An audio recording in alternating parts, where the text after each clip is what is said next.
Baik, kita akan melanjutkan diskusi kita tentang masih di epistemologi ya, masih di epistemologi. Ya. Kemarin kita sudah sampai di sini ya. Jadi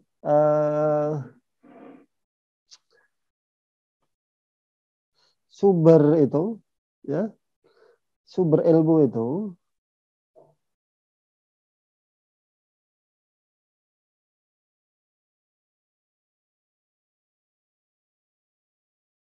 sumber ilmu ini dari rasio, terus kemudian indera, ini nanti jadi rasionalisme, ini nanti jadi empirisme, terus kemudian eh, yang ketiga ini adalah kabar atau berita. Kalau realisme ini objek di dalam di dalam objek itu sendiri. Jadi manusia hanya dalam tanda kutip itu menyampaikan atau mendeskripsikan apa yang ada di dalam objek itu sendiri.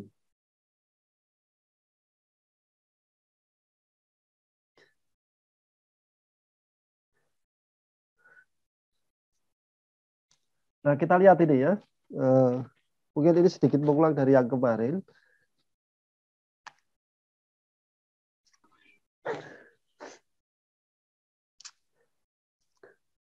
Rasio dan indera ini ada di dalam diri manusia ya. Karena itulah nanti dari sini akan terus kemudian muncul humanisme. Sementara kabar atau berita ini dari manusia yang lain, bukan diri manusia itu sendiri, tetapi dari manusia yang lain. Misalkan seperti ini, Anda mengenal filsafat, Anda belajar filsafat ilmu, itu kan bukan atau Anda bisa mendeskripsikan filsafat ilmu dengan baik, itu kan tidak melalui produk rasio Anda sendiri, juga bukan dari pengalaman-pengalaman kumulatif Anda, tetapi Anda berdasarkan pada kabar atau berita yang disampaikan oleh dosen Anda. Demikian juga ketika Anda belajar kimia dan seterusnya seperti itu. Hampir-hampir gitu, mungkin 90-an% kayak gitu, struktur ilmu kimia kita itu kan berasal dari dosen atau dari buku yang kita baca. Itu menunjukkan apa? Bahwa kebanyakan manusia sebenarnya itu menerima ilmu itu atau mengetahui ilmu itu dari kabar atau berita itu gitu. Ketika dosen menyampaikan itu kan merupakan dia sedang menyampaikan kabar gitu. Apakah ilmu yang disampaikan oleh dosen itu juga merupakan 100% produk rasionya? Tidak. Atau 100% produk inderanya gitu? Tidak gitu. Itu juga kebanyakan berasal dari laporan-laporan ya. Dosen membaca buku, dosen membaca makalah, dosen membaca apa itu penelitian-penelitian, laporan-laporan penelitian dan seterusnya seperti itu. Nah, itu masuk dalam kategori kabar atau berita ini. Nah, kabar atau berita ini kan berasal dari ada dua ya. Ada kabar atau berita yang dari manusia, terus kemudian ada kabar atau berita yang berasal dari Tuhan. Nah, kabar atau berita yang berasal dari manusia itu ya ada di buku, laporan penelitian, dan seterusnya. Kabar atau berita yang berasal dari Tuhan itu yang kemudian nanti kita sebut sebagai wahyu. Ya. Yang level rendahnya itu disebut sebagai ilham. Dalam bahasa filsafat, ilham ini nanti disebut sebagai intuisi. Kemarin saya sudah menjelaskan ini belum ya?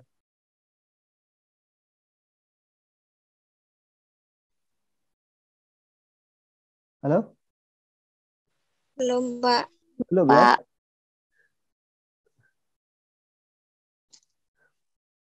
Nah, oleh karena itu sebenarnya di sini syahadat kita itu sebenarnya adalah apa itu persaksian epistemologis ya.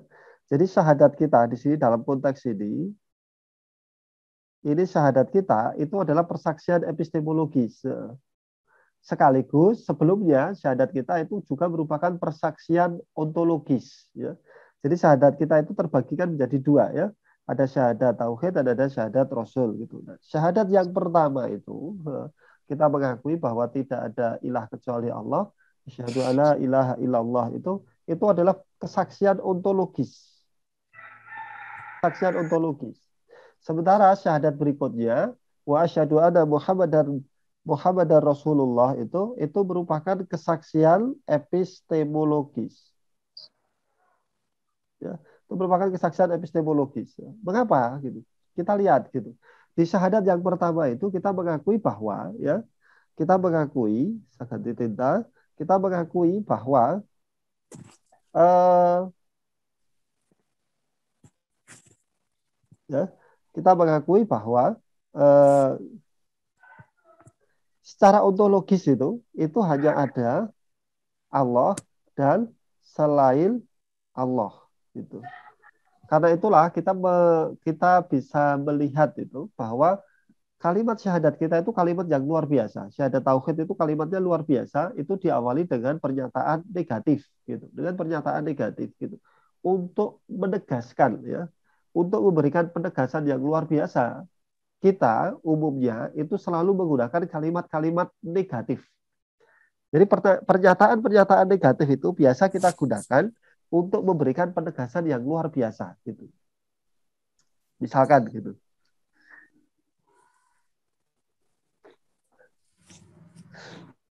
Ketika kita bilang seperti ini, dua kalimat seperti ini, saya selalu berbuat baik, gitu. Saya selalu berbuat baik. Terus kemudian kalimat yang kedua, saya tidak pernah berbuat kejahatan. Kita bisa merasakan, gitu ya, zauk cita rasa batinnya itu dari kalimat yang pertama dan kalimat kedua itu berbeda, ya. Mungkin maknanya itu mirip gitu, tapi penegasannya berbeda, ya, penegasannya berbeda. Di kalimat yang kedua itu tegas-tegas menyatakan bahwa kita saya tidak pernah berbuat kejahatan. Nah, begitu. Tapi kalau kalimat yang pertama, saya selalu berbuat baik. Mungkinkah itu berbuat jahat, berbuat tidak baik kayak gitu? Mungkin sekali gitu. Tapi ketika dibilang bahwa saya tidak pernah gitu, kemungkinan itu kemudian sudah ditepis, ya, sudah dihilangkan gitu. Maka kalimat tidak ada ilah kecuali Allah itu kita menyaksikan bahwa kita mengakui bahwa kita itu seolah-olah itu sudah, ya, sudah survei, sudah berpikir macam-macam kayak gitu kan, tidak ada gitu, tidak ada Tuhan gitu, tidak ada ilah gitu. Yang ada itu hanyalah Allah gitu. Nah, jadi secara ontologis akhirnya kita membagi menjadi dua, yaitu Allah dan selain Allah. Yang selain Allah ini yang kemudian disebut sebagai alam gitu, ya. Jadi secara ontologis itu. Nah, kemudian ketika kita mengakui bahwa yang ada, yang sejati itu adalah Allah, maka terus kemudian Allah mengutus utusan, ya. Nah, utusan itu berasal dari kalangan manusia. Dia bernama Muhammad Shallallahu Alaihi Wasallam. Nah, karena itulah pernyataan atau kesaksian kita bahwa eh, kita bersaksi bahwa Muhammad itu adalah utusan Allah, itu persaksian epistemologis. Mengapa? Kita akan mengakui bahwa Muhammad ini merupakan utusan. Dia membawa kabar berita.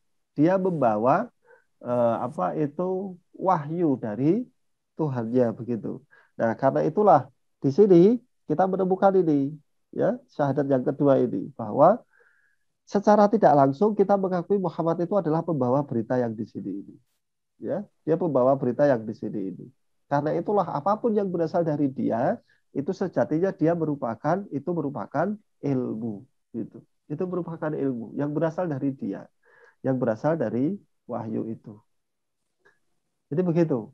Jadi kalimat tauhid itu kalimat yang luar biasa gitu. Itu adalah pernyataan ontologis sekaligus pernyataan epistemologis kita sebagai seorang muslim. Jadi kita menegaskan bahwa kita mengakui bahwa Muhammad itu adalah jalur keilmuan kita untuk mengetahui kebenaran. Ya. Karena itulah Allah memasangkan bahwa sejak awal sebelum Nabi Muhammad itu diangkat sebagai Nabi dan Rasul itu Muhammad saat itu sudah dibekali dengan sifat yang utama, yaitu sifatnya adalah jujur. Sifat jujur ini sangat penting bagi seorang pembawa kabar atau pembawa berita. Demikian juga seorang dosen, seorang guru ketika menyampaikan materi kayak gitu dia harus jujur gitu. Tidak boleh melakukan manipulasi, apa itu pernyataan-pernyataan bahwa ini sebenarnya benar, ini sebenarnya salah dan seterusnya. Harus jujur apa adanya. Di buku seperti ini, gini, ilmu yang ada itu begini dan seterusnya seperti itu. Demikian juga seorang peneliti, ketika dia menyampaikan hasil penelitian, dia dilarang untuk melakukan manipulasi. Itu harus jujur. Nah, ini sikap pertama atau sifat pertama di dalam tradisi akademik atau tradisi ilmiah itu. Jujur itu. Kenapa? Karena itu nanti terkait dengan dia akan menjadi pembawa kabar atau pembawa berita itu. Nah, jadi seperti itu. Ya. Nah, dalam konteks yang lebih rendah gitu ya. Karena wahyu itu kan diturunkan oleh Allah kepada nabi dan rasulnya begitu. Nah, dalam konteks yang lebih rendah, tingkatan makom manusia yang lebih rendah, manusia akan menerima ilham. Ilham ini nanti dalam bahasa filsafat disebut sebagai intuisi. Kita perlu membedakan antara intuisi di sini dengan intuisi dalam pengertian pendidikan. Itu berbeda. Misalkan seperti ini. Seorang guru yang sudah mengajar di kelas bertahun-tahun seperti itu, ya mungkin dia akan dengan mudah membedakan dengan melihat wajah murid-muridnya, dia akan mudah membedakan atau mengetahui, oh ini murid ini misalkan tidak konsentrasi karena lapar, murid ini sebenarnya sudah ingin keluar dari kelas, murid ini tidak tidak memiliki perhatian, tidak ada minat di sini dan seterusnya seperti itu. Nah, orang kemudian menyebutnya itu sebagai intuisi, atau Anda sebagai mahasiswa kimia, pendidikan kimia seperti itu, masuk ke dalam lab kayak gitu sudah mengetahui, oh ini dari masuk saja, oh ini ada yang bocor, ini sepertinya cairan ini tidak beres dan seterusnya seperti itu. Nah, itu intuisi. Orang menyebutnya sebagai intuisi. Intuisi di sini dalam filsafat ini berbeda dengan itu. Ini intuisi ini datangnya cuma sekali, ya. Jadi itu seperti kilasan atau kilatan, ya, kilatan pemahaman, ya, yang diterima atau yang dicerap oleh fakultas batin kita yang bernama hati itu. Terus kemudian setelah itu memberikan bekasan-bekasan, dia akan kemudian lenyap, hilang. Dia tidak akan kembali lagi. Itu intuisi. Ya, itu intuisi. Kalau itu datangnya bisa datang berkali-kali, berulang kali kayak gitu, itu tidak akan disebut sebagai intuisi, tetapi disebut sebagai inspirasi. Itu berbeda lagi, ya, berbeda lagi. Nah, intuisi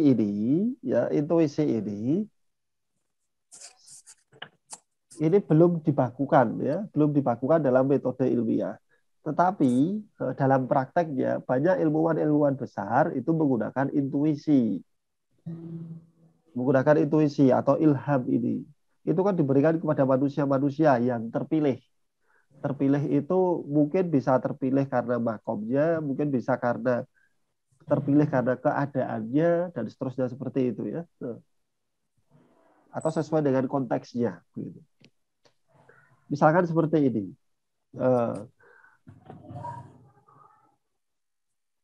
Di sejarah kimia itu kan kita mengenal ada ilmuwan bernama Kekulé, ya.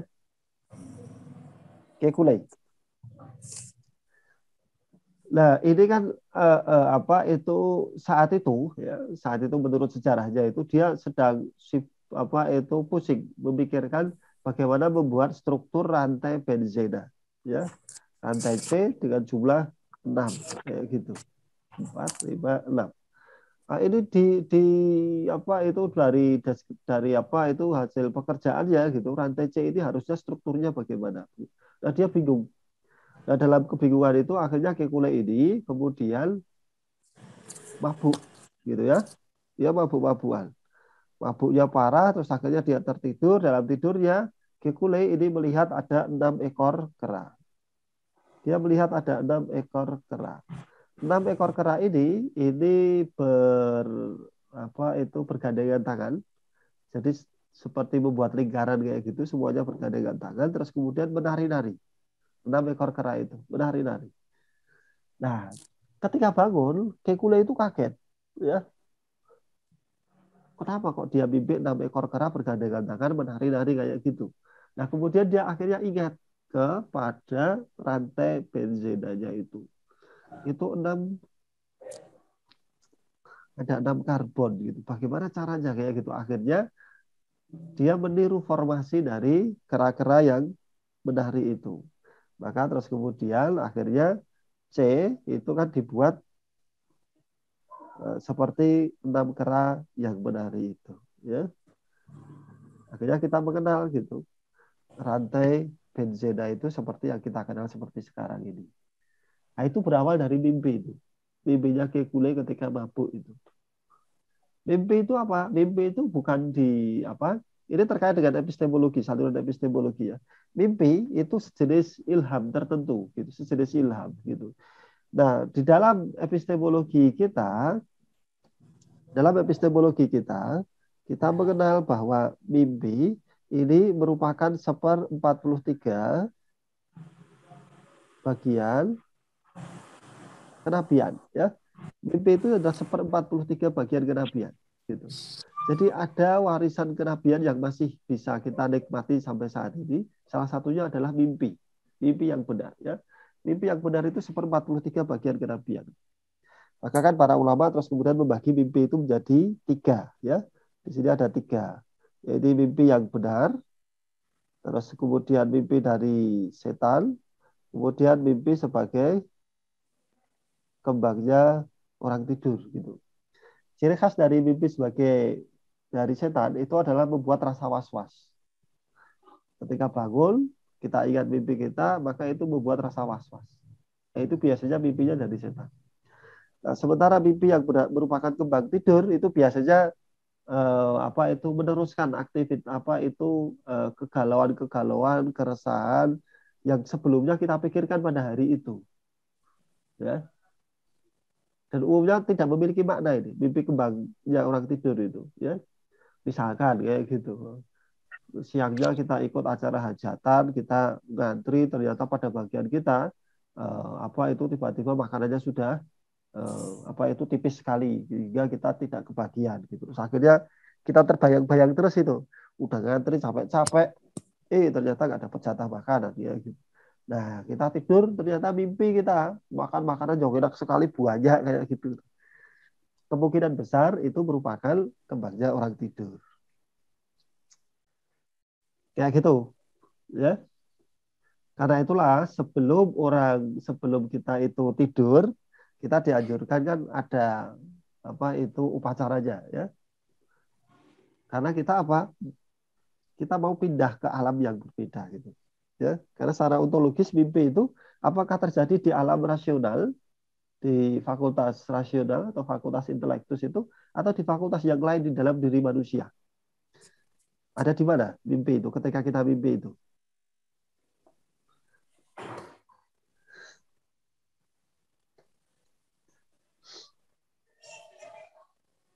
Diri kita yang mimpi itu terjadi di mana?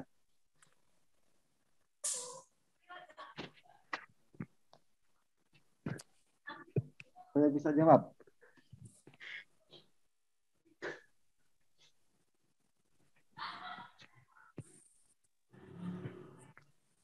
Ada yang tahu?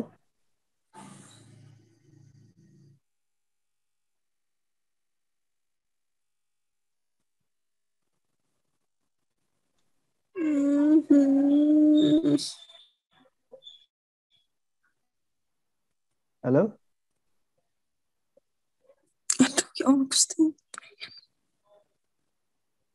Halo?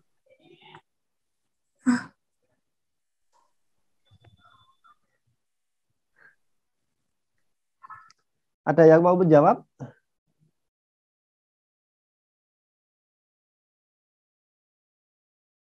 Mimpi itu terjadi di fakultas apa di dalam diri kita itu?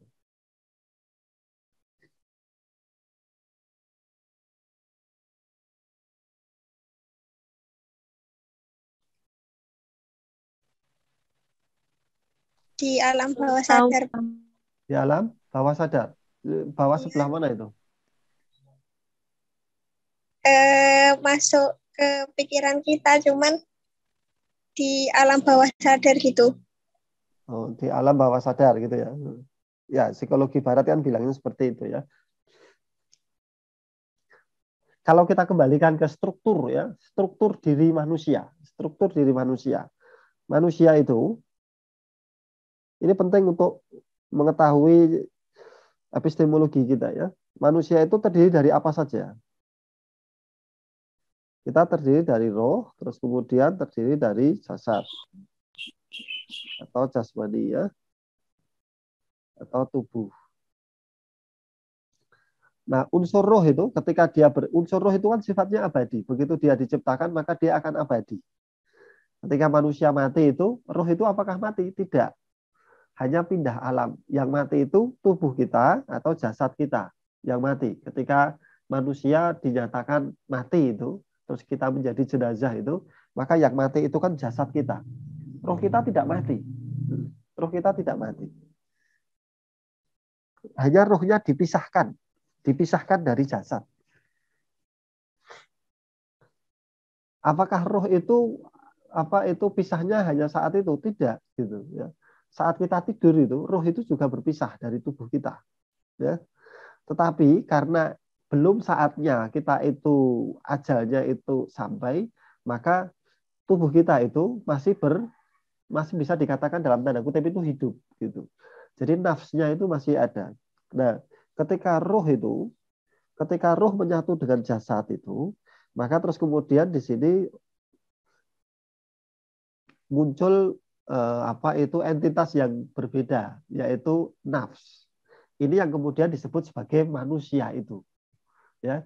Jadi ketika roh sudah menyatu dengan jasad itu, maka nanti sifat-sifat roh yang sifatnya itu ruhaniyah itu, sifatnya serba rohani itu kemudian dia dalam tanda kutip terbelenggu atau tersandera di dalam jasmani, di dalam tubuh kita.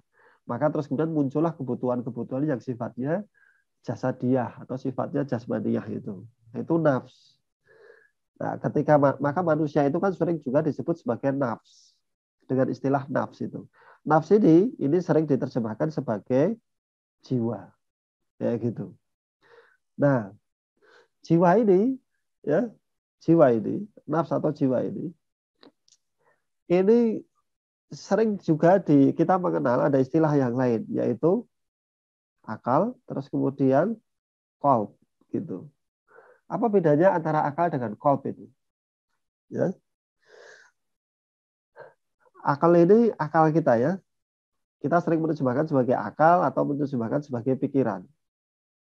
Jadi pikiran itu sesuatu yang sifatnya ruhani,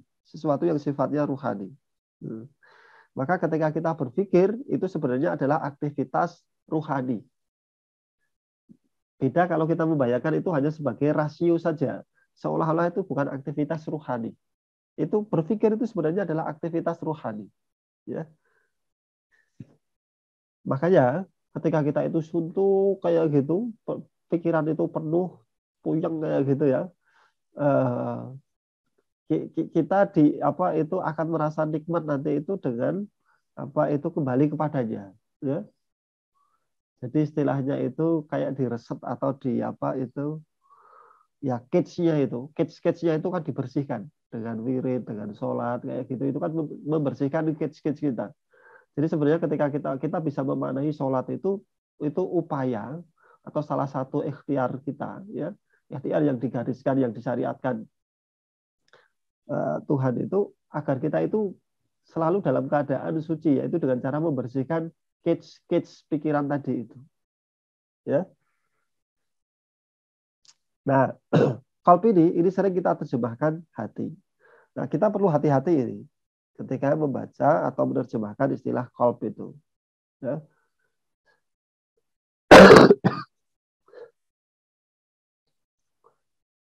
Nah, sekarang istilah qalb itu ya. Istilah qalb ini bisa bermakna dua, ya, bisa bermakna jasmani. Saya sudah menjelaskan ini belum ya? Sudah atau belum? Halo? Belum, Pak. Oh, belum ya? Baik. Jasmani dan ruhani gitu, qalb itu. Qalb yang bermakna jasmani ya, itu maknanya artinya itu adalah jantung. Ini yang qalb yang dalam makna jasmani atau jasad gitu. Ya, jadi segumpal darah, qalb itu segumpal darah yang dimaksud itu ketika konteksnya itu adalah jasmani, maka kita harus membacanya itu sebagai jantung.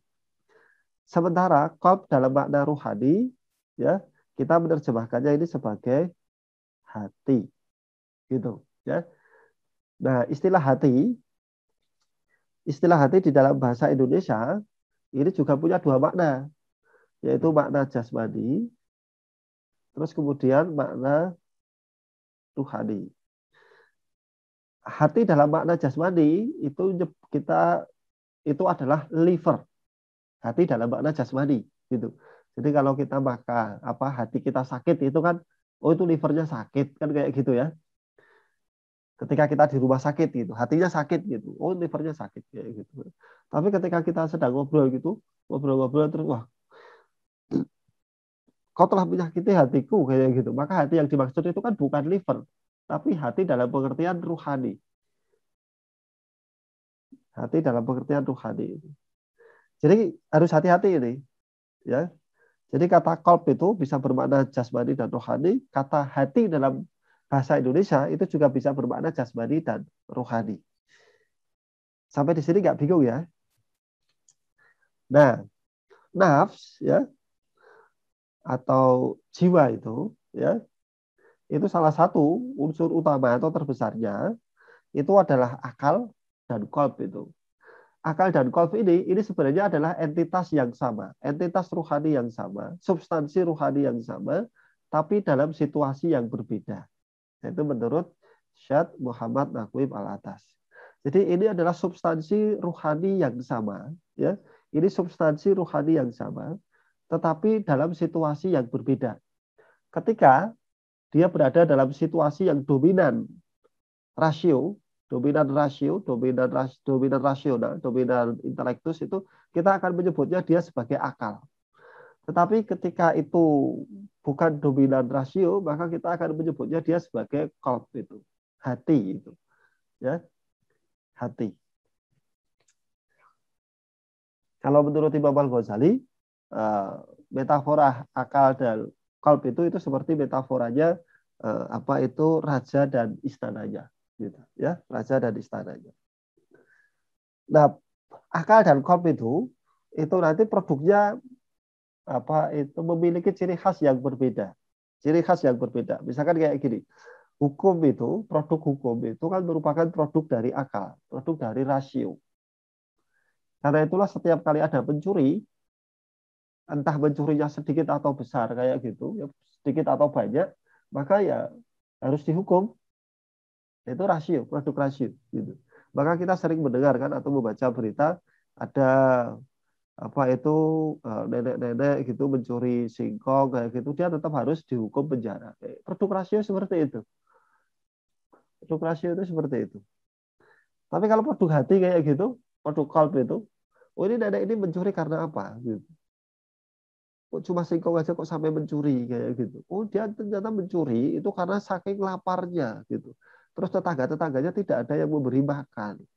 Pemerintah tidak memberikan perhatian, tidak memberikan subsidi atau tidak memberikan santunan dan seterusnya seperti itu. Dan ternyata juga dia tidak memiliki kartu KIS dan seterusnya seperti itu. Oh, berarti ini negara yang salah, misalkan seperti itu. Ini nada ini justru harusnya itu ditolong ini. Kita semuanya yang salah. Nah, misalkan kayak gitu. Nah, itu bukan produk akal itu produk qalb itu. Karena itulah guru kami bilang itu produk akal itu lebih condong itu pada sifat karakter dalam tanda kutip itu munafik, ya, penakut. Itu ciri khas dari akal itu nanti kayak gitu, ya, ciri khas dari akal. Tapi kalau qalb itu enggak, dia teguh dalam kebenaran, ya, dia teguh dalam kebenaran. Karena itulah sering kita merasa melakukan sesuatu, tapi kok kita enggak serak gitu. Nah, ini pasti ada yang tidak beres itu. Ketika kata hati kita seperti itu kan biasanya itu memang tidak benar kayak gitu, ya. Karena itulah sering ada yang bilang bahwa ketika kita mendapati keraguan dan seterusnya seperti itu, ini dosa atau bukan dan seterusnya, Maka kita diminta untuk ya mintai saja hati fatwa dari hati kita itu bagaimana, gitu. Hati kecil kita, gitu. Nah, mimpi kembali ke mimpi tadi kan mimpi ya. Nah, manusia itu kan kok hilang. Manusia itu kan di sini ya. Manusia itu memiliki organ-organ ini, fakultas-fakultas ini. Ya.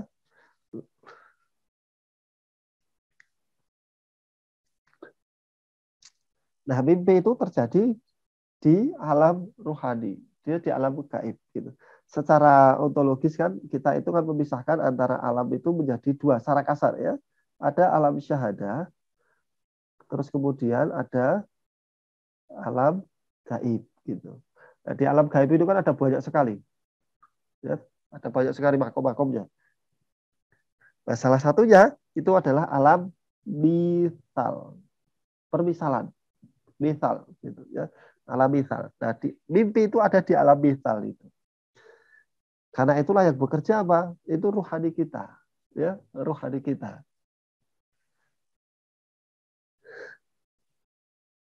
Itu alam misal itu, alam yang lebih tinggi daripada alam syahadah.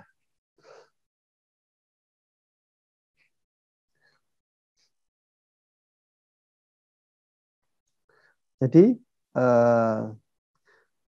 mimpi terus kemudian ilham itu ada di sini ya. Nah, kalau dalam epistemologi Jawa kita mengenal ada mimpi itu dibagi juga menjadi tiga ya. Itu titi yoni, gondo yoni, dan puspo tajem. Puspo tajem itu biasanya itu mimpi. Puspo tajem itu merupakan mimpi yang dialami itu pada kisaran sekitar jam 2 sampai subuh.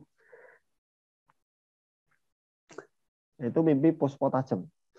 Biasanya mimpi pada saat-saat itu, pada waktu-waktu itu mimpi yang berasal dari Tuhan.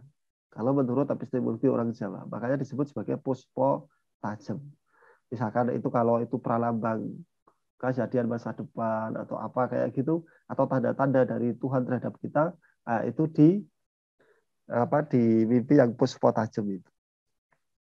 Nah, itu coba diamati karena itu saluran epistemologis kita ya. Kalau mimpi ada mimpi apa kayak gitu, coba diamati baik-baik. Jadi tadi ya, apa yang kemudian terjadi atau apa yang sebelumnya terjadi dengan kita, kok kita bisa mimpi seperti ini, atau ketika kita mimpi, wah ini kok susah sekali gitu, macam-macam kayak gitu ya.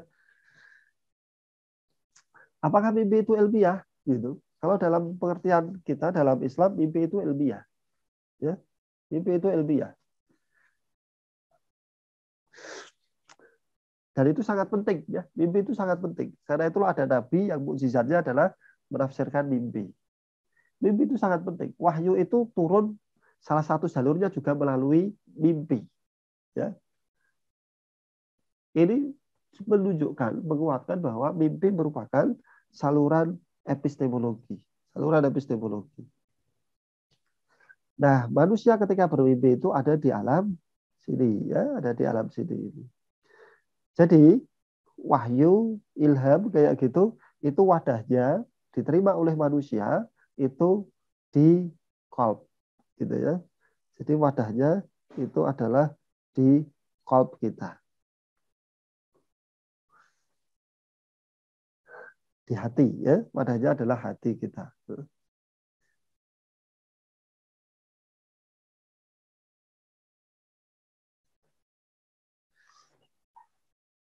Ada pertanyaan sampai sini?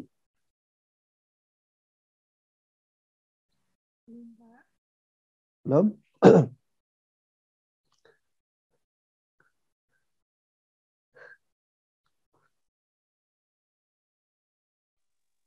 Sepertinya belum, Pak. Ya. Nah, kalau sampai sini terus kemudian kita kaitkan yang kemarin itu bahwa barat itu ya, barat itu dia menjunjung tinggi akal itu. Akal jauh lebih tinggi daripada wahyu ya gitu. Dalam kita gitu, kita tidak membedakan gitu ya. Akal itu diterima, wahyu juga diterima kayak gitu. Tapi ketika ada pertentangan antara akal dengan wahyu dan seterusnya seperti itu, tidak langsung serta-merta, gitu ya. Tidak langsung serta-merta kita tolak akal, kita terima wahyu seperti itu. Harus dilihat dulu konteksnya. Jadi tidak semuanya kayak gitu wahyu harus diutamakan akal. Karena bisa jadi penafsiran kita atas wahyu itu yang kemudian membuat apa itu maknanya itu justru menjadi kabur. Ya, maknanya menjadi kabur. Jadi kita mengakui semuanya. Kalau Barat kan enggak, ya. Nah, wahyu itu kan bagian dari kabar ini, ya. Dari sumber ilmu yang di sini. Wahyu itu merupakan bagian dari kabar ini. Secara tidak langsung sebenarnya semua manusia itu menerima ilmu itu porsinya itu jauh lebih banyak dari kabar atau dari berita. Lebih banyak dari situ, ya. Mungkin dari struktur ilmu yang kita miliki itu mungkin 90% itu semuanya adalah kabar dari orang lain. Ya. Semuanya kabar dari orang lain. Dan kita percaya begitu saja. Ya, kita percaya begitu saja. Misalkan gitu. Misalkan seperti ini. Ketika kita naik sepeda, naik bis, ya. Ketika kita naik bis itu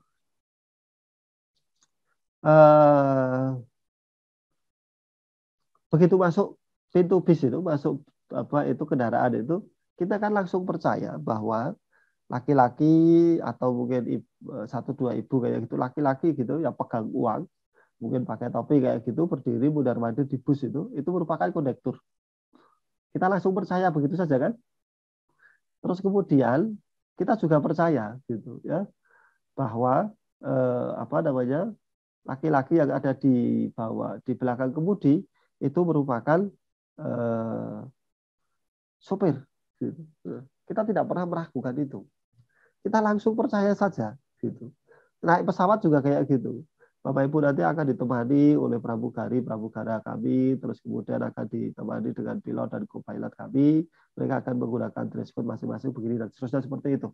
Dan kita langsung percaya itu. Orang-orang yang memakai seperti itu pasti merupakan orang-orang yang memang bertugas untuk itu. Gitu.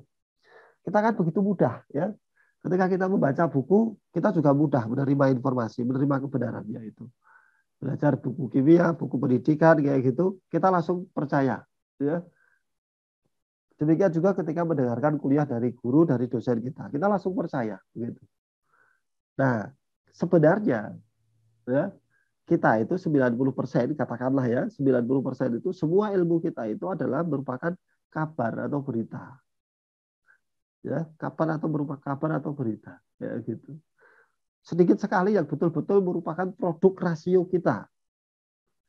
Nanti coba lihat ya, ada ketika menyusun skripsi itu, porsi yang betul-betul merupakan produk dari rasio kita itu berapa persen. Nanti dicek.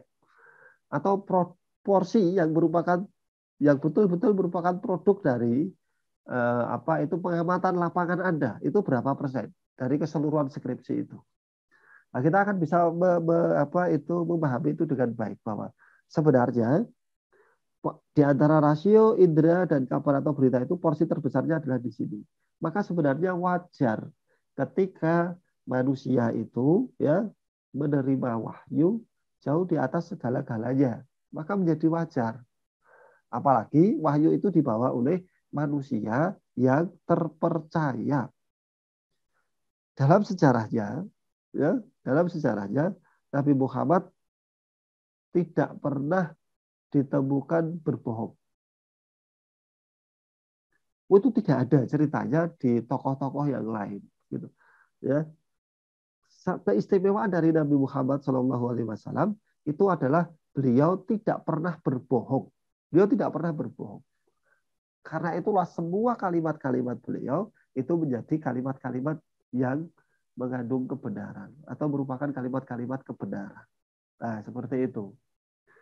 Jadi kita lebih mudah itu ya ketika menyikapi pernyataan semacam ini.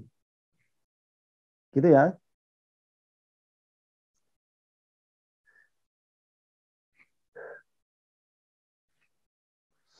Nah, sekarang bagaimana cara kita ya? Bagaimana kemudian cara kita untuk menerima, ya, cara kita untuk menerima atau melihat itu sebagai sebuah kebenaran, ya. Dari rasio, terus kemudian dari indera kita.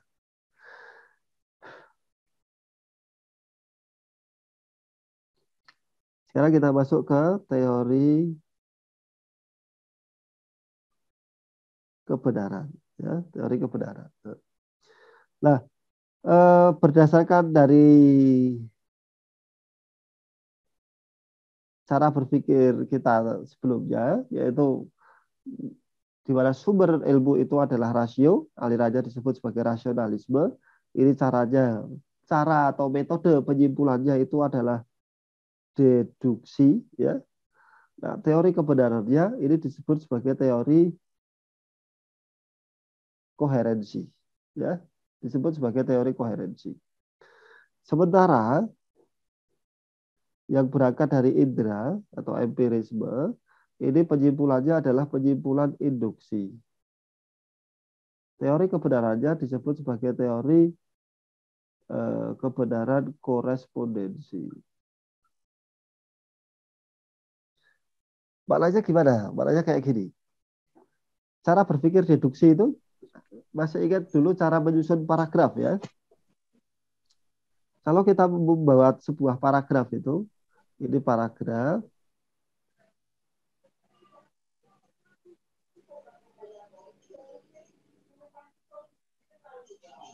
Nah, paragraf yang semacam ini, kalau paragrafnya disebut sebagai paragraf deduksi, maka kalimat utamanya atau ide atau gagasannya ada di sebelah mana?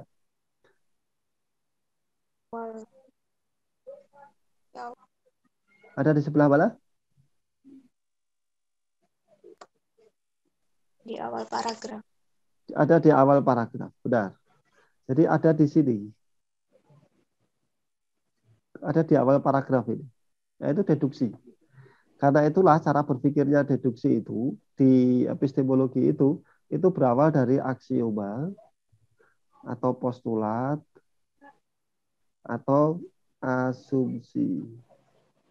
Nah, berawal dari itu. Baru dari sana, terus kemudian diturunkan menjadi kebenaran-kebenaran berikutnya. Sama seperti ketika kita menyusun paragraf deduksi itu, toh, ini ide utamanya, terus kemudian ini penjelasan-penjelasan. Nah, cara berpikir rasionalisme juga kayak gitu. Bikin pernyataan, bikin kebenaran awal dulu. Terus setelah itu diturunkan kebenaran-kebenaran berikutnya. Karena itulah aksioma, postulat, asumsi itu harus diyakini benar dulu. Ya. Nah, terus itu bisa dianggap sebagai sebuah kebenaran itu kalau itu kalimat antar kalimat-kalimatnya itu koheren. Ya. Antar kalimat-kalimatnya itu koheren. Maksudnya gimana koheren itu? Maksudnya antar kalimat-kalimat itu, antar pernyataan-pernyataan itu tidak bertentangan atau menguatkan, ya.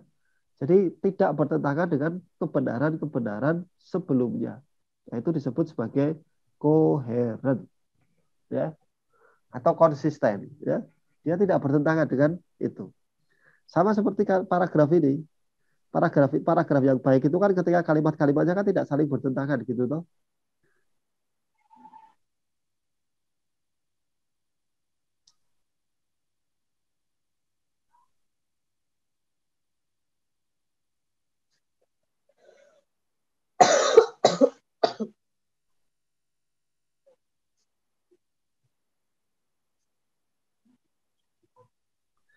Jadi ini akan menjelaskan itu, ya.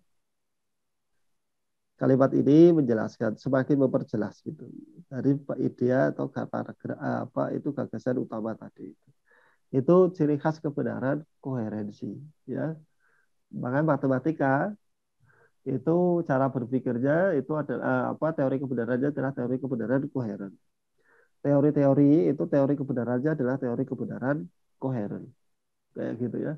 Dicek kembali dengan kebenaran sebelumnya. Oh, ini enggak tidak menyalahi kebenaran-kebenaran sebelumnya. Diterima. Maka terus kemudian akhirnya berarti ini benar. Meskipun enggak ditemukan di alam.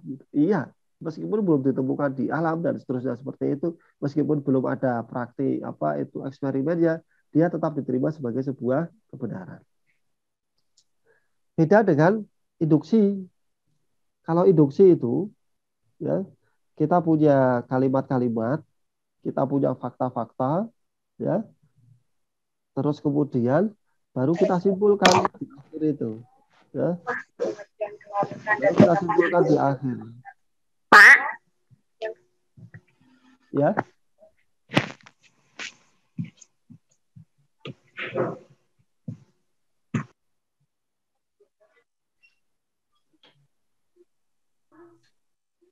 Nah, baru kita simpulkan di akhir itu, ya.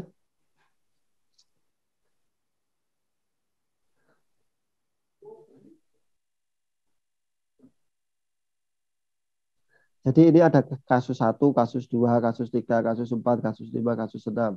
Atau fakta 1, fakta 2, fakta 3, fakta 4, data 1, data 2, data 3, data 4, terus kemudian baru disimpulkan. Nah, ini cara berpikir induksi. Kalau ini deduksi. Ya. Nah, maka kita mengenal itu, ya. Dari induksi ini ada fakta 1, 2, 3, 4, 5 kayak gitu. Terus kemudian baru kesimpulan umum atau pernyataan hukum. Jadi hasilnya biasanya adalah hukum atau apa?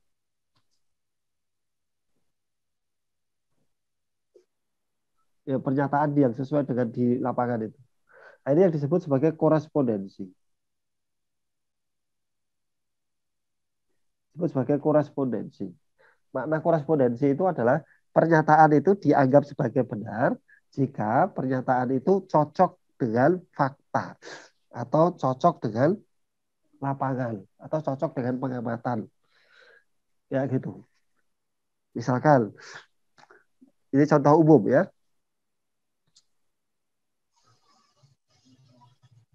Ibu kota Republik Indonesia ada di Yogyakarta.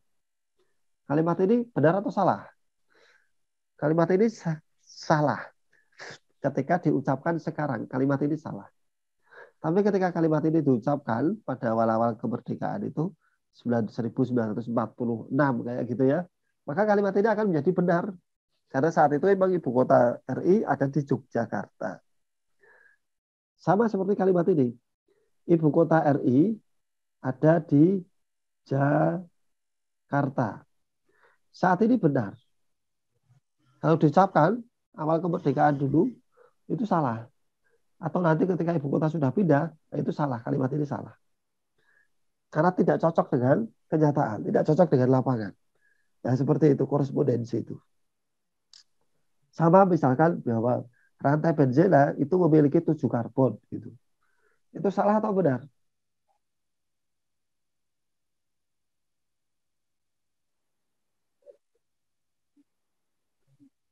Salah atau benar? Rantai benzena memiliki 7 C atau 7 karbon gitu.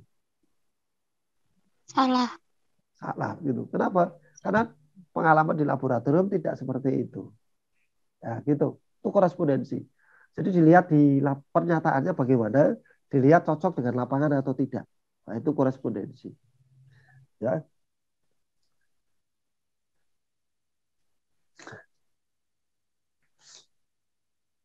Nah, sekarang kita lihat hasilnya. Ya.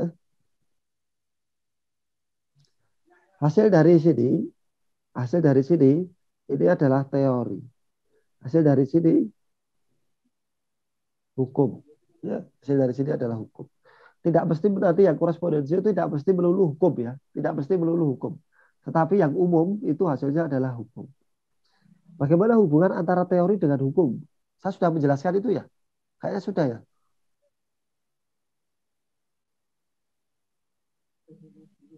Halo?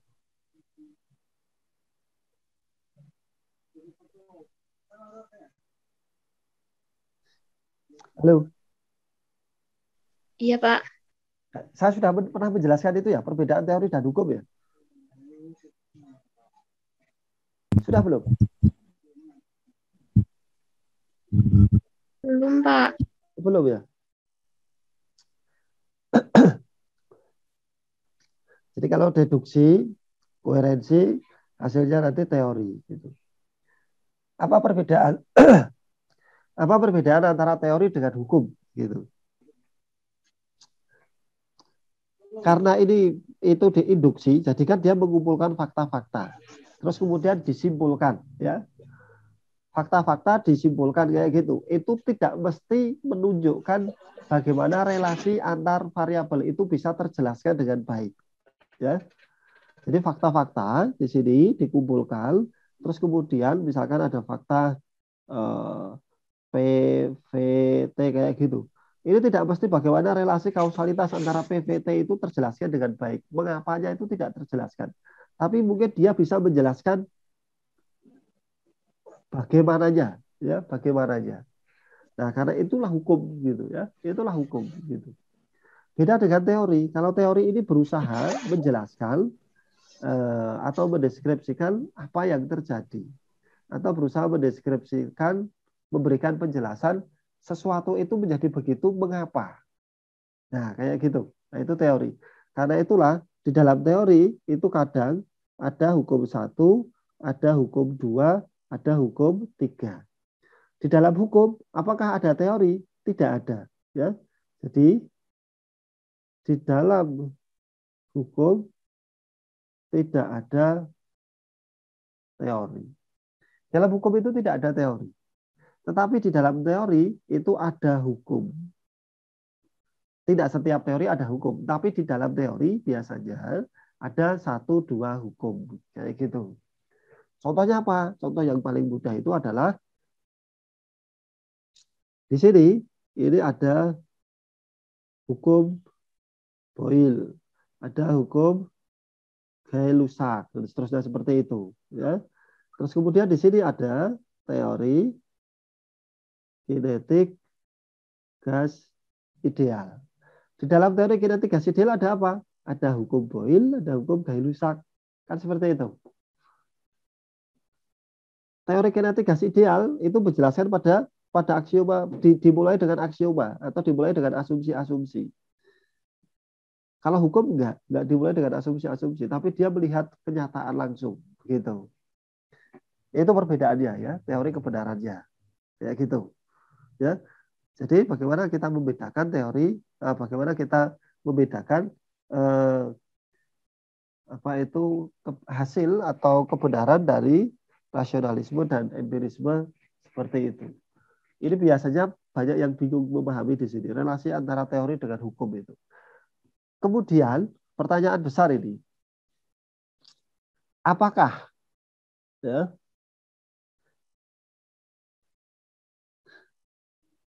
apakah teori yang baik atau teori yang selalu terbukti benar suatu saat akan menjadi hukum?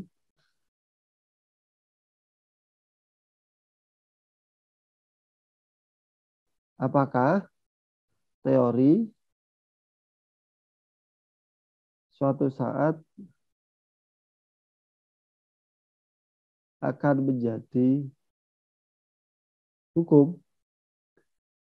Apakah teori itu suatu saat akan menjadi hukum? Ada yang bisa menjawab?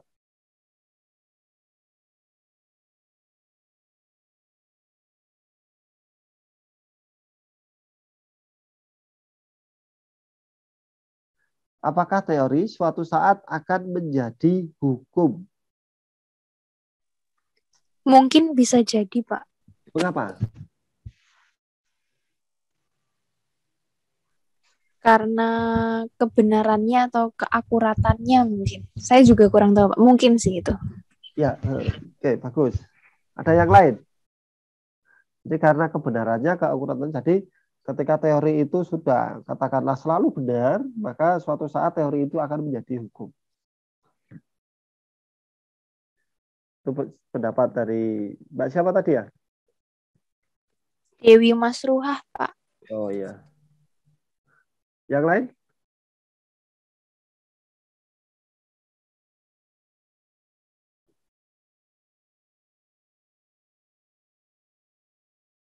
Nggak ada. Ini pada hadir kan? Hadir, Pak. Hadir, Hadir, Pak. Pak. Ya. Ntar jangan-jangan Zoom-nya disetel terus ditinggal kemana kayak gitu kan? Enggak, Pak. Kita memperhatikan. Baik, umumnya memang kebanyakan itu berpendapat seperti itu ya. Jadi berpikir bahwa teori itu kalau sudah nanti terbukti terus kayak gitu suatu saat akan menjadi hukum. Yang benar gimana? Tidak. Teori selamanya akan tetap teori. Teori itu selamanya akan tetap teori. Dia tidak bisa menjadi hukum. Jalurnya berbeda. Hukum itu jalurnya adalah dari indera, dari pengalaman, empirisme. Dia jalurnya itu adalah jalur pengamatan atau jalur eksperimen. Itu hukum. Kalau teori itu jalurnya jalur rasional, jalur akal, jalur pikiran. Karena itulah teori itu selamanya itu akan tetap disebut sebagai teori. Tidak akan pernah menjadi hukum. Ciri khasnya kayak gini ya. Kalau di teori kita bisa mendapatkan gambaran penjelasan relasi sebab akibat antar variabel itu bisa. Tapi kalau di hukum itu tidak. Hukum itu hanya sekedar menjelaskan deskripsi fenomena. Jadi hukum itu hanyalah deskripsi fenomena. Jadi kaya ngono kuwi, kayak gitu loh. Hukum itu kayak kalau dalam bahasa sederhana ya kaya ngono kuwi gitu. Misalkan di hukum Boyle ya. Kita lihat hukum Boyle itu. Hukum Boyle itu bunyinya gimana? P kali V ini sama dengan T. T-nya kan tetap ya. T di sini nilainya tetap. Gitu. Jika P-nya naik, terus V-nya maka akan turun. Jika P-nya turun, maka V-nya akan naik. Dalam kondisi T tetap itu. Mengapa seperti itu? Tidak tahu gitu. Ning ya kaya ngono kuwi. Kayak gitu loh. Nah, itu deskripsi fenomena. Itu hukum. Nah, teorinya ini berusaha menjelaskan gitu. Mengapa kok bisa terjadi seperti itu? Nah, dari serangkaian postulat, aksioma, asumsi itu disusunlah sebuah teori. Terus kemudian ternyata hukum-hukum ini bisa terjelaskan. Nah, itu teori. Apakah nanti itu penjelasan itu bisa berbeda? Bisa. Misalkan teori kinetik gas ideal. Terus kemudian karena asumsinya diubah, maka terus kemudian muncul teori baru. Teori apa? Teori gas van der Waals. Ini teori gas es krim ya.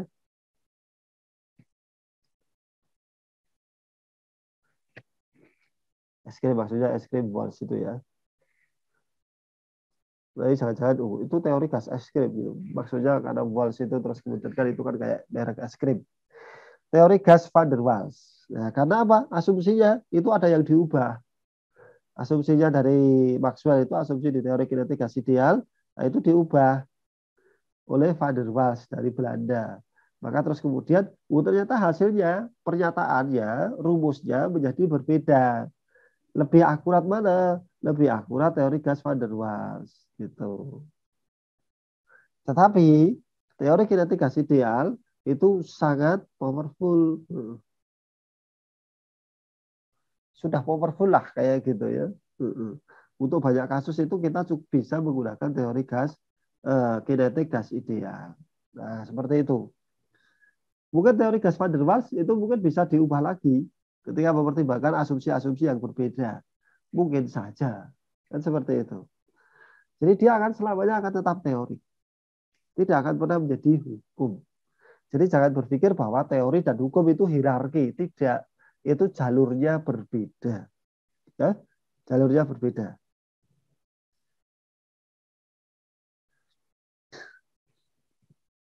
Baik, sampai sini ada pertanyaan? Teori kebenaran yang ketiga, ini adalah teori kebenaran yang disebut sebagai koherensi, korespondensi.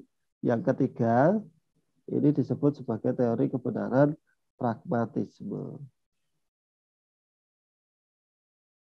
Sebenarnya ada banyak sekali teori kebenaran ya. Kalau teori kebenaran pragmatisme itu nggak penting itu. Semuanya itu nggak penting gitu. Yang penting apa? Ini bisa dipakai. Bisa dipakai.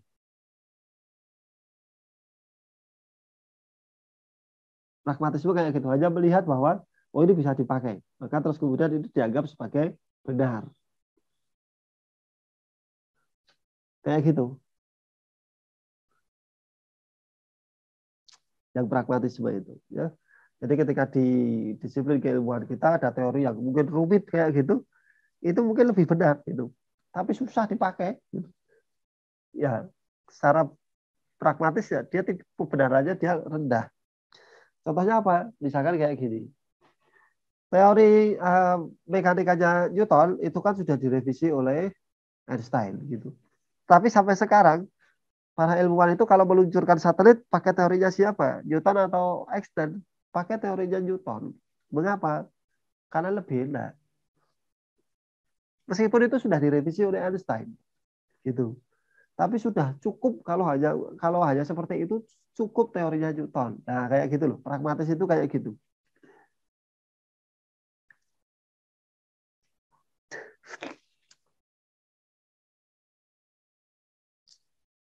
Gitu ya. Ada pertanyaan?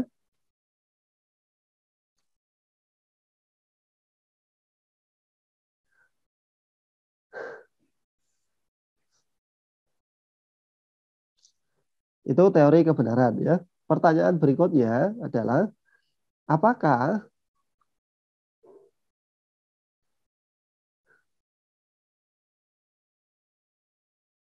manusia atau saintis bisa mencapai kebenaran yang sejati? Seperti itu. Apakah manusia atau saintis bisa mencapai kebenaran yang sejati? Atau dalam redaksi yang berbeda gitu. Apakah kebenaran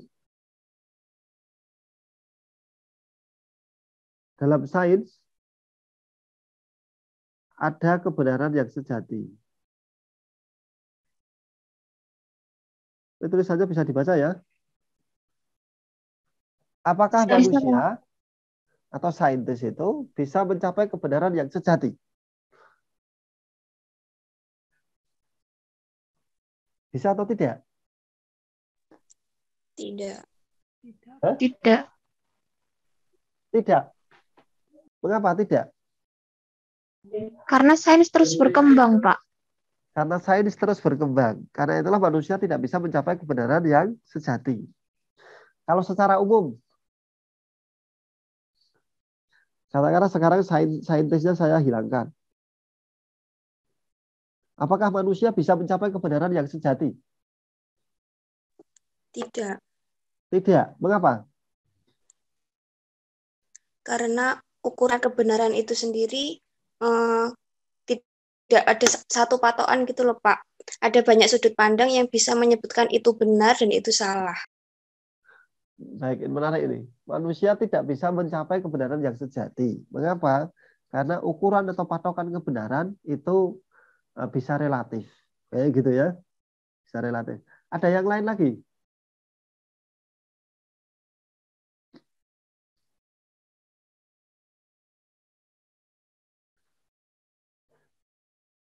Ada yang lain lagi? Silakan berpendapat.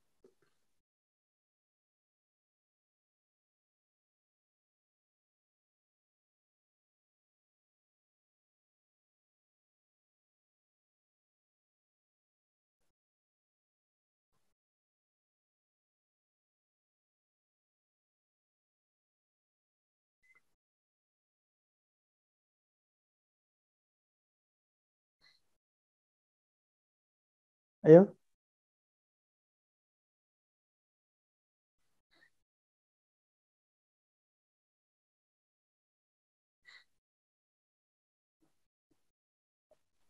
Jawabannya sama, Pak. Hah?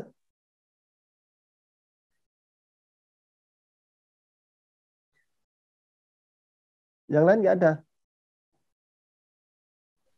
Sama Pak jawabannya. Sama ya. Jadi manusia tidak mungkin bisa mencapai kebenaran yang sejati. Sekarang saya tanya,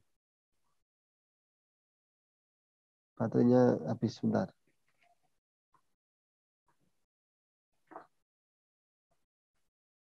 Ya, sekarang kita diskusi ya. Manusia tidak mungkin tidak bisa mencapai kebenaran yang sejati.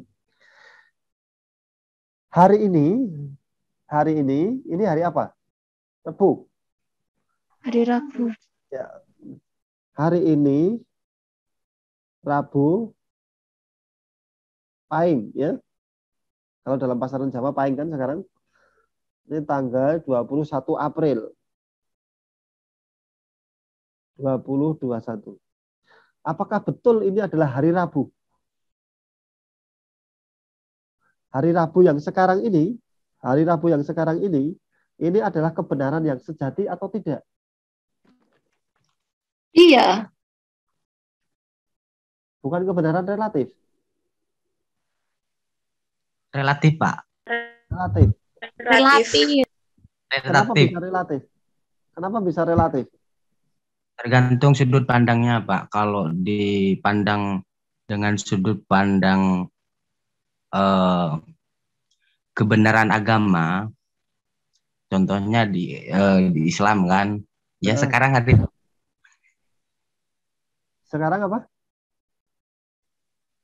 Sekarang hari Rabu. Berarti sejati gitu ya? Sejati. Terus kalau dipandang dari sudut yang lain? Untuk belahan dunia yang lain mungkin belum Rabu. Karena perbedaan jam, Pak. Ya, mereka kan harinya sudah berbeda kan? Tapi sistem yang dipakai kan tetap sama. Untuk menghitung harinya tetap sama.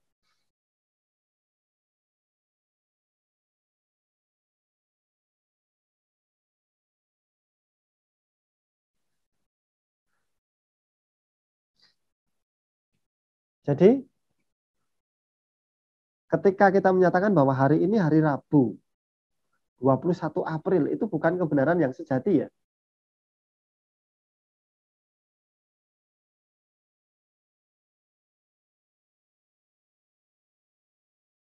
Bukan. Besok Kamis, lusanya itu hari Jumat. Sekarang hari Jumat besok itu merupakan hari yang betul-betul hari Jumat, atau jangan-jangan itu bukan hari Jumat.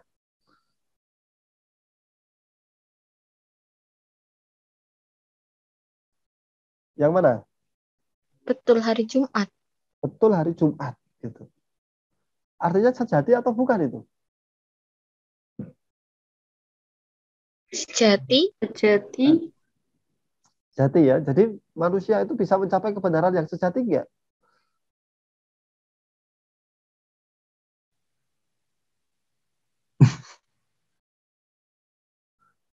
Mungkin bisa. Bisa, Pak. Bisa gitu ya. Ini persoalan epistemologis, ini sederhana sebenarnya ya.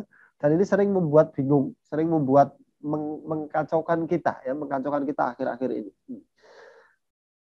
Hari ini hari Rabu itu, ketika kita bilang bahwa ini bukan kebenaran yang sejati, maka ketika kita memilih pendapat itu kita harusnya konsisten gitu. Mungkin kita tidak akan berangkat kuliah gitu. Ya, ini kan bukan hari Rabu yang kita sepakati. Menurut saya hari Rabu itu kemarin ya Pak, bukan sekarang gitu.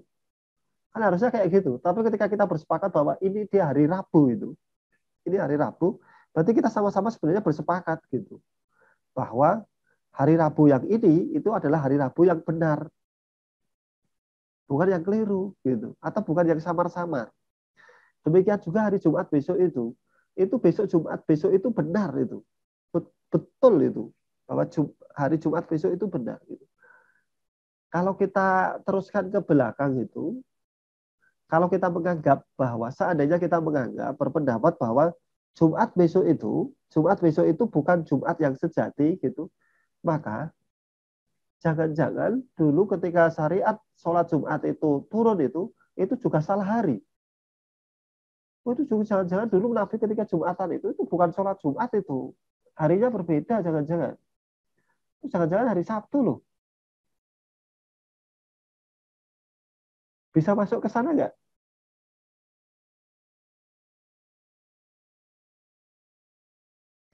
Halo?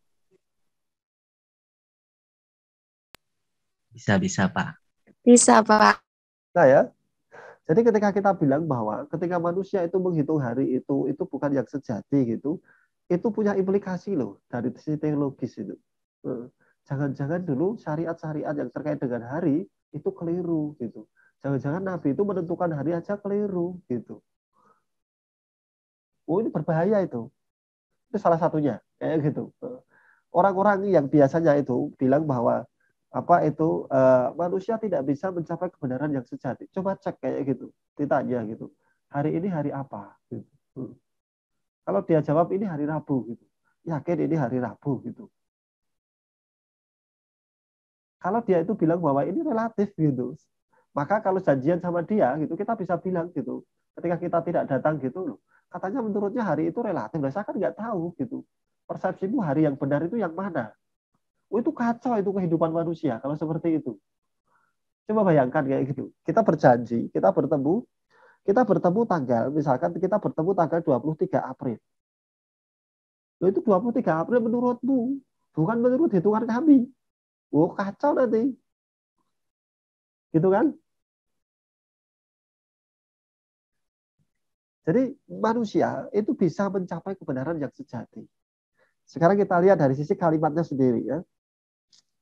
Manusia, katakanlah ya, saya tulis di sini. Manusia tidak bisa mencapai kebenaran yang sejati. Kalimatnya ini. Manusia tidak bisa mencapai kebenaran yang sejati. Kalimat ini sendiri, ini benar, ini merupakan kebenaran yang sejati atau tidak?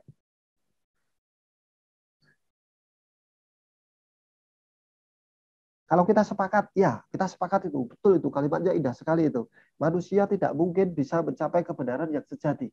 Kalimat itu sendiri itu merupakan berarti kebenaran yang sejati atau bukan? Kalau kita sepakat bahwa kalimat ini itu, kita sepakat dengan kebenaran kalimat ini, maka kalimat ini sendiri, ini nilainya juga relatif. Kan kayak gitu toh? Berarti kebenaran dari kalimat ini juga bukan kebenaran yang sejati. Maka orang boleh menolak kalimat ini. Itu jangan-jangan kalimatnya juga nilainya nggak sejati loh itu kebenarannya. Kan bisa seperti itu. Bisa dipahami? Logika sederhana seperti ini. Ini contradictio inter minus.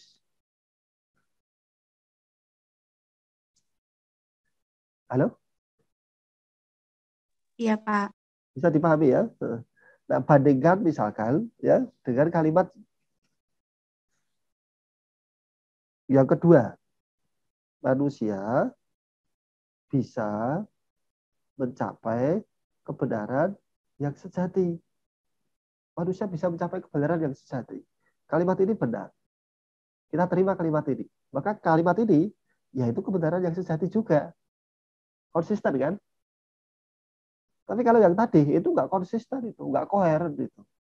Jadi dari sisi koherensi itu, kalimat ini nggak koheren. Ketika kita terima sebagai sebuah kebenaran, akhirnya kita kembalikan lagi ke sini, ini nggak koheren. Itu.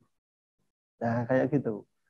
Implikasi teologisnya itu adalah ketika kita meyakini bahwa manusia tidak bisa mencapai kebenaran yang sejati. Bagaimana dengan Nabi Muhammad? Apakah kebenaran-kebenaran yang berasal dari dia itu adalah kebenaran, bukan kebenaran-kebenaran yang sejati? Nah, kan kayak gitu. Maka nanti terus bukan nanti sendi-sendi agama menjadi porak-poranda. Bahwa ada kebenaran-kebenaran yang sejati yang bisa dicapai oleh manusia. Terus kemudian dari sekian banyak kebenaran-kebenaran yang dihasilkan manusia, tidak semuanya memang kebenaran yang sejati. Ada sebagian yang kebenarannya relatif. Nah, kan kayak gitu. Maka kita lihat itu, dari dulu sampai sekarang itu, gampang aja itu, manusia itu menghitung hari, jumlahnya ada 7 kan. Hampir semua manusia meyakini jumlah hari itu ada 7. Ada sebagian peradaban yang memang menghitung hari itu, dia bukan 7, tetapi 5. tapi dia juga menggunakan hari yang 7. Nah kan kayak gitu. Misalkan hari Senin, Selasa, Rabu, Kamis itu dimulai dari hari Ahad kan, terus kemudian dari di apa orang Barat itu harinya juga 7, Sunday, Monday dan seterusnya seperti itu. Di Arab juga harinya 7. Gitu. Nah, di Jawa kita punya hari yang 7 dan juga punya hari yang 5. Hari yang 7 itu disebut sebagai Sabta Wara, hari yang 5 disebut sebagai Pancawara. Legi, kalau Jawa itu kan legi, pahing, pon, pagi, kliwon, hari pasaran itu. Hari untuk pasar. Gitu. Nah, kalau sekarang kan berarti Rebo Pahing gitu. Nah, pahingnya ini kan hari yang 5. Legi, pahing, pon, wage, kliwon. Nah, seperti itu. Jadi lebih mudah. Hidup manusia menjadi lebih teratur ketika manusia itu menerima bahwa manusia bisa mencapai kebenaran yang sejati. Kayak gitu. Itu logika sederhana. Gitu. Sama kalau misalkan kayak gini ya. Ketika kita menyusun teori kayak gini dengan aksioma, postulat kayak gitu, terus kemudian kita meyakini bahwa manusia tidak mungkin bisa mencapai kebenaran yang sejati, tolak saja itu. Harusnya kan kayak gitu. Nanti hancur itu. Kita tidak bisa berdiri. Ilmu tidak akan bisa berdiri dengan baik. Gitu. Ketika kita meyakini bahwa manusia tidak bisa mencapai kebenaran yang sejati. Nah, ini logika sederhana. Terus kemudian kebenaran. Jadi di dalam sains itu, ya kebenaran-kebenaran di dalam sains itu ada sebagian yang merupakan kebenaran yang sejati. Ada sebagian yang merupakan kebenaran yang relatif, gitu. Jadi ketika bilang bahwa sains itu relatif, gitu, tidak semuanya, gitu. Ada bagian-bagian di dalam sains itu yang yang sifatnya itu pondasi, yang tidak bisa diotak-atik, gitu. Sama seperti logika tadi itu loh, bahwa teori itu disusun dari aksioma. Yang kebenarannya saja itu harus kita terima apa adanya. Diterima dulu, kayak gitu. Tidak bisa diotak-atik itu. Aksioma-aksioma itu. Nah, jadi seperti itu ya. Di dalam sains, manusia ada kebenaran-kebenaran yang sifatnya sejati, ada kebenaran-kebenaran yang sifatnya relatif. Gitu. Nah, misalkan kayak gini. Kisah Ashabul Kahfi itu. Kisah Ashabul Kahfi itu kan menggunakan kalender itu perhitungannya kan menggunakan kalender matahari dan kalender bulan ya. Jadi kalau kita lihat wahyunya, berita langitnya itu adalah bahwa mereka tidur selama 300 tahun ditambah 9 tahun. Kan beritanya kayak gitu toh. Setelah lama orang menyadari bahwa 300 tahun itu kalau dihitung dengan kalender matahari, kalender Syamsiah atau kalender Masehi itu 300 ditambah 9 berarti 309 tahun. Ini kalau dihitung dengan kalender Komariah atau kalender Hijriah. Ini kan seolah-olah ini kan merupakan afirmasi ya. Seolah-olah ini merupakan penegasan bahwa sistem kalender kita itu sudah cocok, sudah benar. Kan seolah-olah kayak gitu toh, dibenarkan gitu. Dibenarkan gitu. Beberapa wahyu itu kan juga mengafirmasi ya. Dalam tanda kutip itu ide atau gagasan atau mimpi atau prasangka sahabat. Mengafirmasi itu kan syariat azan kayak gitu. Awalnya sahabat bermimpi kayak gitu, kemudian wahyu turun membenarkan itu. Beberapa wahyu yang lain juga seperti itu ya. Wahyu itu kan kebenaran yang sejati. Ternyata mengafirmasi ini apa yang artinya apa? Manusia bisa mencapai kebenaran yang sejati itu.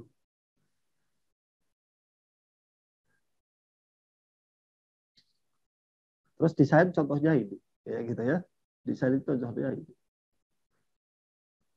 Jadi ini di perhitungan manusia, perhitungan sains kita dengan kalender ini, terus kemudian diafirmasi dengan berita langit. Gitu. Jadi kisah Ashabul Kahfi itu kalau dihitung itu 300 tahun. Kalau kamu hitung dengan kalender matahari, kalender Syamsiah. Tapi kalau kamu hitung dengan kalender Komariah, maka nanti ketemunya 300 ditambah 9 tahun. 309 tahun. Dan kita memang menemukan kan bahwa setiap tahun itu kan selisih 11 hari. Toh? Setiap tahun itu selisih 11 hari. Jadi tinggal dihitung gitu.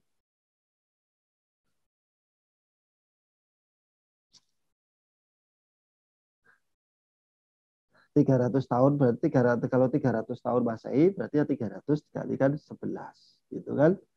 Nah, kalikan 300 berapa?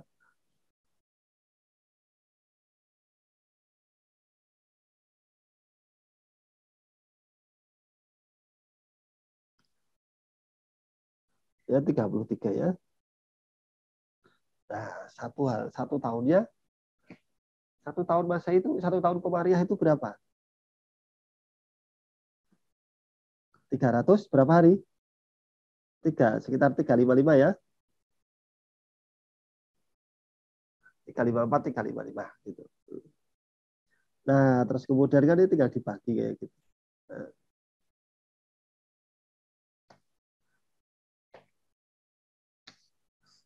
Jadi akhirnya kita menyadari, orang baru menyadari gitu. Oh, ternyata itu 300 ditambah 9 tahun itu maknanya adalah perhitungan kalender kita.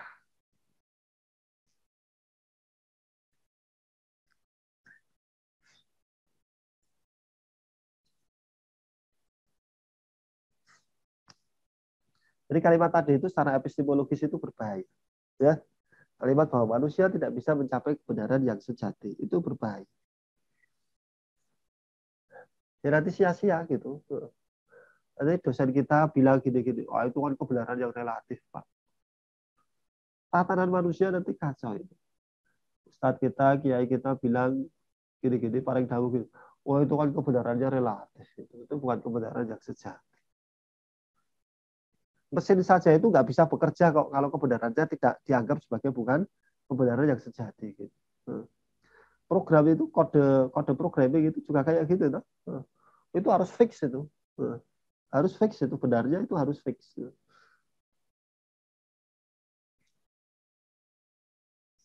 Begitu ya. Nah terus kemudian kebenaran itu berlapis-lapis, ya kebenaran itu berlapis-lapis. Berlapis-lapis bagaimana? Nah, sering kita melihat atau mendengar bahwa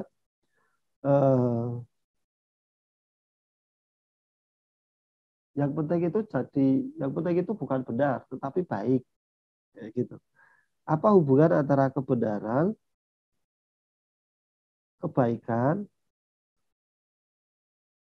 dan keindahan?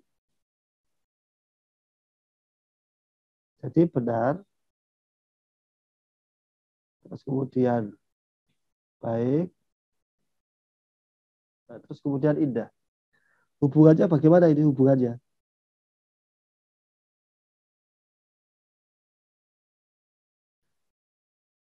Mana yang lebih dulu? Benar, baik, indah, atau baik, benar, indah? Baik, benar, indah. Atau indah dulu?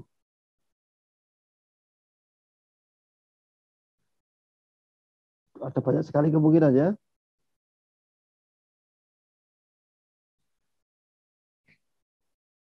Mana yang kira-kira lebih rasional itu? Mana yang benar, baik, indah, baik, benar, indah, kayak gitu. Biasanya banyak yang bingung itu.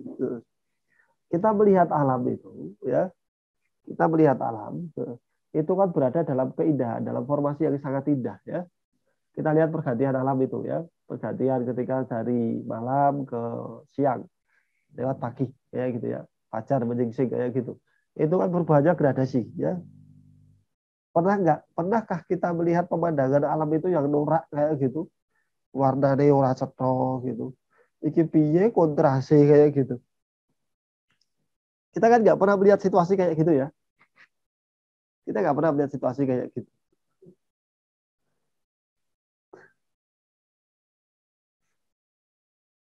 Jadi relasi antara benar, baik, dan indah itu adalah seperti ini.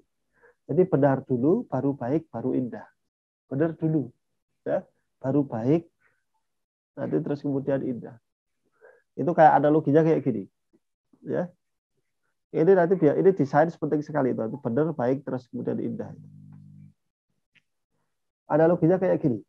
kalau kita itu morodayoh itu apa bertamu ya.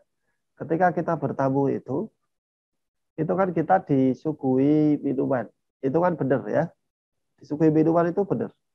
Terus kemudian kalau minumannya itu ditaruh di ember itu benar atau enggak?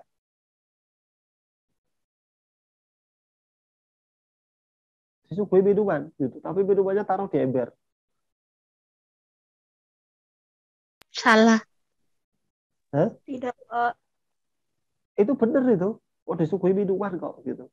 Cuma karena dia menempatkan minumannya itu di tempat yang salah, ya, yaitu ember yang biasa kita gunakan untuk nyuci atau mungkin nyirami tanaman kayak gitu, kok dikasih minuman, maka terus kemudian itu menjadi tidak baik.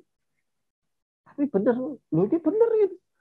Ada tamu kan tak kasih minuman, tak kasih suguhan gitu. Dikasih suguhan itu benar gitu.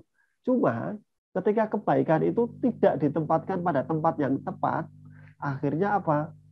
Menjadi ketika kebenaran itu tidak berada pada tempat yang tepat, akhirnya tidak menjadi baik. Tidak menjadi baik. Maka yang benar dan baik itu ya dikasih minuman, terus kemudian ditempatkan di tempat yang baik. Minumannya itu ditaruh di gelas atau di di cangkir. Nah, itu benar dan baik. Akan menjadi indah kalau kemudian itu dihiasi dengan kalimat-kalimat monggo dipun unjuk kayak gitu. Silahkan diminum, mohon maaf ini adanya cuma seperti ini. Itu kan menjadi indah. Bayangkan terus kemudian dikasih minuman, ditempatkan di gelas minumannya, terus kemudian kita bilang gitu, wes kayak dikokop. Misalkan kayak gitu ya. Itu kan akan menjadi tidak indah itu. Meskipun itu dikasih susu, katakanlah susu segar, gitu, terus itu ditempatkan di cangkir keramik, gitu. Terus kemudian kalimat kita itu, wes, kayak disusrup, gitu. Itu kan menjadi tidak indah. Sudah benar gitu, baik gitu, tapi tidak indah. Akan menjadi indah itu kalau kemudian kita bilang monggo diperunjuk dengan gaya-gaya, dengan unggah-ungguh seperti di tempatnya masing-masing kayak gitu. Silahkan diminum kayak gitu. Nah, itu relasi antara benar, baik dan indah. Contoh ekstrim, ini contoh ekstrim ya. Contoh ekstrim. Ini mohon maaf ya puasa-puasa ya. Ini agar contoh ekstrim ini saya ambil untuk agar mudah untuk memahami nanti relasi antara benar, baik dan indah. Kalau seorang suami itu, ya, seorang suami menjalankan tugas bersama istrinya itu di gardu. Loh, ini benar ini bojo-bojoku dewe kayak gitu. Ya, itu benar kayak gitu kan. Tapi tempatnya keliru. Akan menjadi apa? Tidak baik dan tidak indah. Nah, kayak gitu loh. Loh, itu benar kuwi bojo-bojomu dewe kayak gitu. Tetapi ketika konteksnya tidak tepat, maka itu menjadi tidak baik. Jadi kebaikan itu adalah kebenaran yang dia berada pada ruang dan waktu yang tepat. Itu akan menjadi kebaikan. Nah, ketika kebaikan itu berada pada ruang dan waktu yang tepat, maka itu akan menjadi keindahan. Benar, baik, dan indah. Karena itulah benar dulu. Syaratnya itu benar dulu.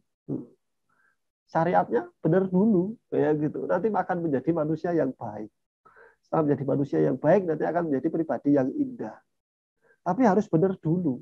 Kayak gitu. Ya, harus benar dulu. Karena itulah harus ikut syariat dulu. Nggak bisa gitu menjadi orang baik tanpa mengikuti syariat. Itu nggak masuk dalam kategori baik nanti. Nah, seperti itu. Sama di sains itu juga kayak gitu. Ya, sains itu begini-begini benzena itu harusnya begini-begini. Ya harus benar dulu. Ya, takarannya pas dan seterusnya seperti itu benar. Terus kemudian nanti akan membawa pada kebaikan. Akan membawa pada keindahan.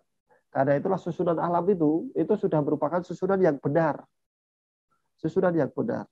Dan dia merupakan susunan yang baik. Karena itulah kita saksikan alam itu begitu indah.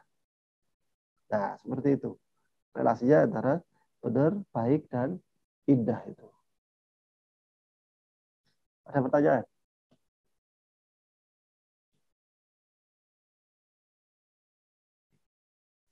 Belum, Pak. Ya ada. Ini kita lanjutkan atau kita akhiri sampai di sini?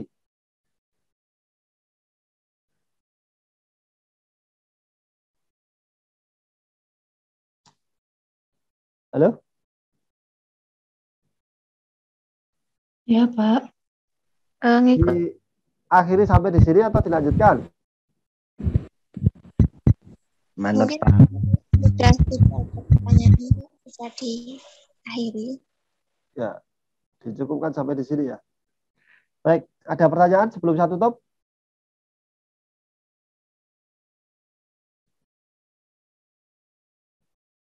Ya ada ya. Tidak, Pak. Belum, Pak. Kalau tidak ada, kita akhiri sampai di sini. Semoga kuliah kita kuliah yang berkah untuk kita. Subhanakallahumma bihamdika asyhadu an la ilaha illa anta astaghfiruka wa atubu ilaik. Assalamualaikum warahmatullahi wabarakatuh. Waalaikumsalam warahmatullahi wabarakatuh. Pak. Terima kasih, Terima kasih, Pak. Pak. Sama-sama.